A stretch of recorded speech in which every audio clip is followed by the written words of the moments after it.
સુરતના યોગી ચોક પાસે આવેલી પાણીની ટાંકી પર નાના બાળકો ચડી ગયા। પાણીની ટાંકીમાં પતંગ ફસાયેલો હોવાથી બાળકો ટાંકી પર ચડી ગયા। બાળકોનો વિડીયો કોઈએ ઉતારી લીધો અને બાળકોનો જોખમી વિડીયો હાલ સોશિયલ મીડિયામાં વાયરલ થઈ રહ્યો છે। અહીં સવાલ એ છે કે બાળકોને પાણીની ટાંકી પર જવાની પરવાનગી કોણે આપી? જો બાળકો ઉપરથી પડી ગયા હોત તો પછી જવાબદાર કોણ હોત? કારણ કે સામાન્ય રીતે પાણીની ટાંકી જે જવાનો રસ્તો હોય છે તે પણ ત્યાં લોક કરેલું હોય છે, તો બાળકો ત્યાં પહોંચ્યા કેવી રીતે? અને ફક્ત આ પતંગની લાલચમાં લોકો ટાંકી પર, આ જે બાળકો છે ટાંકી પર ચડી ગયા અને તેમને જોવાવાળું પણ કોઈ ન હતું।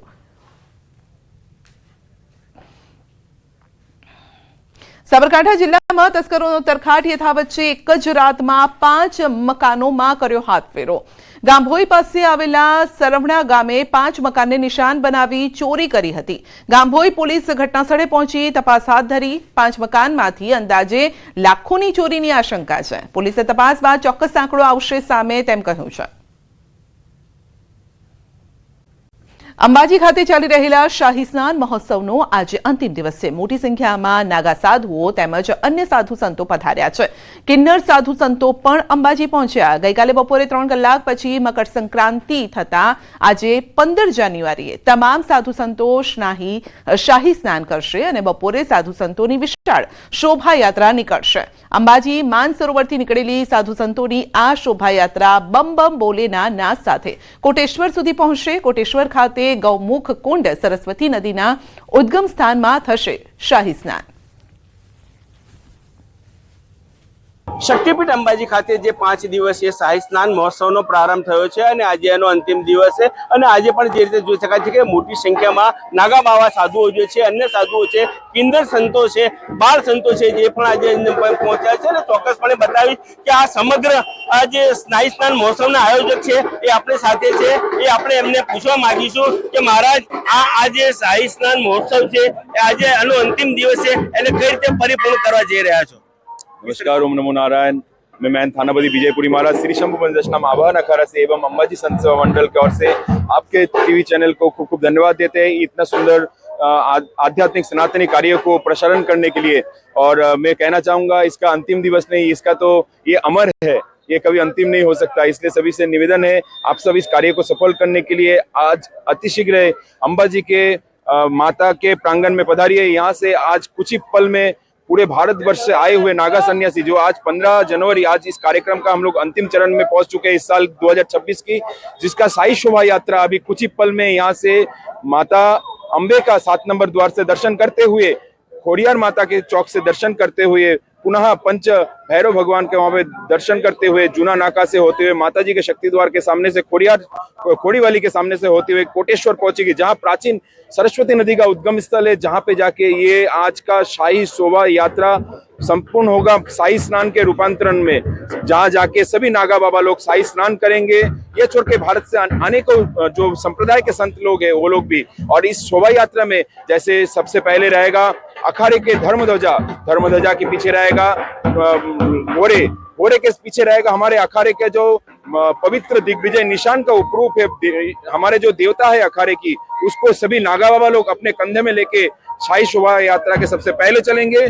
तत्पश्चात जितने भी अन्य संत है वो सब उनके साथ साथ चलेंगे। तत्पश्चात उनके पीछे जो बड़े बड़े मठाधीश, महामंडलेश्वर, श्री महंत, अखाड़े के रमता पंच, शंभु पंच इत्यादि रथ में बैठेंगे। और इस तत्पश्चात कई सारे ट्रैक्टर किए गए जिसमें सोफा व्यवस्था किया, जिसमें बैठ के अनेक महंत महंत लोग चल के जाएंगे। और आज की गाजे बाजे के साथ, डीजे ढोल नगाड़े के साथ एक शोभा यात्रा हमारे चलने जा रही है।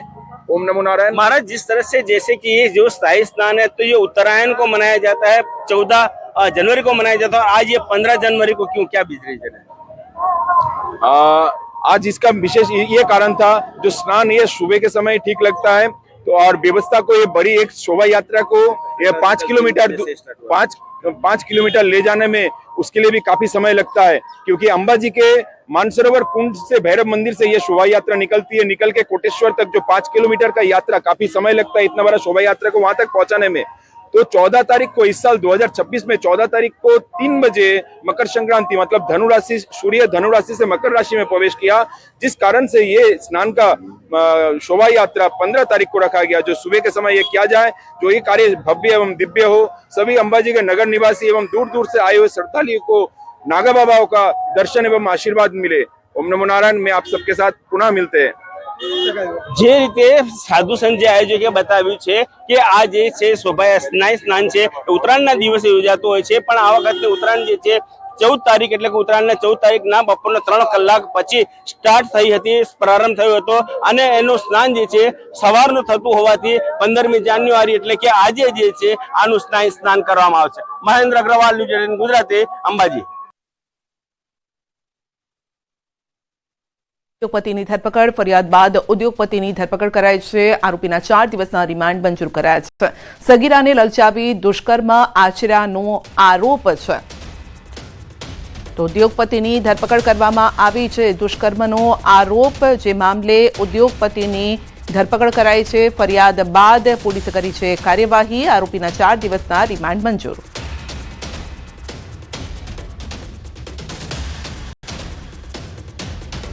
શહેર અને જિલ્લામાં પતંગ પકડવા જતા અલગ અલગ કિસ્સામાં 2 લોકોના મોત થયા। વડોદરા જિલ્લાના કરજણમાં માર્ગ અકસ્માતમાં 10 વર્ષના બાળકનું મોત થયું છે। પતંગ પકડવા ગયેલા 10 વર્ષીય હિમાંશુ કશ્યપનું સારવાર દરમિયાન મોત થયું છે। પતંગ પકડતા કાર સાથે અથડાતા બાળકને સયાજી હોસ્પિટલમાં ખસેડવામાં આવ્યો હતો, તો સારવાર દરમિયાન તબીબોએ આ બાળકને મૃત જાહેર કર્યો છે। ઉત્તરાયણ પર્વમાં વડોદરા જિલ્લામાં કુલ 2 લોકોના મોત થઈ ગયા છે। વડોદરામાં ઉત્તરાયણ પર્વમાં મોત થયા છે અને પતંગના કારણે 2 લોકોના મોતથી ચકચાર મચી ગઈ છે।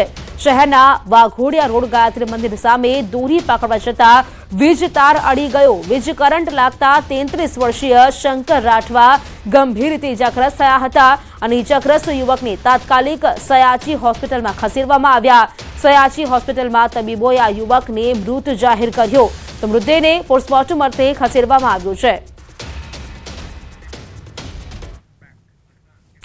પતંગની મજા પક્ષીઓ માટે બની સજા। શહેરમાં પતંગની ઘાતક દોરીએ અનેક પક્ષીઓને ઘાયલ કર્યા છે। 14મી જાન્યુઆરીએ સાંજે 4 વાગ્યા સુધીમાં 400થી વધુ પક્ષીઓની એમરજન્સી રહી। કબૂતર, ઘુવડ, સમડી સહિતના અબોલ જીવોની સારવાર કરાવવામાં આવી। ઉત્તરાયણના દિવસે પક્ષીઓની પાંખોને વધુ ઈજાઓ પહોંચી। પાંજરાપોળ ખાતે જીવદયા ચેરિટેબલ ટ્રસ્ટમાં 22 ઓપરેશન થિયેટર સાથે કાર્યરત હતા।